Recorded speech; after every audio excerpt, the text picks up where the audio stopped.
આદિગુરુદેવ સદગુરુ સ્વામી શ્રી મુક્તાનંદ સ્વામી રચિત ગ્રંથ સત્સંગ શિરોમણી અધ્યાય 16 કડી 55।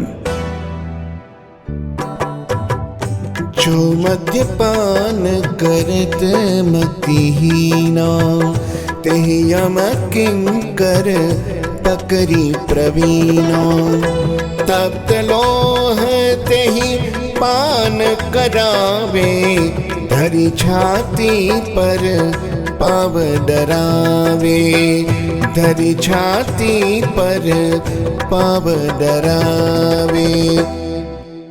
જે જીવ દારૂનું પાન કરે છે તેને યમના દૂતો પકડીને ગરમ કરેલું શીશું પીવડાવે છે અને તેના છાતી ઉપર પગ મૂકીને ડરાવે છે।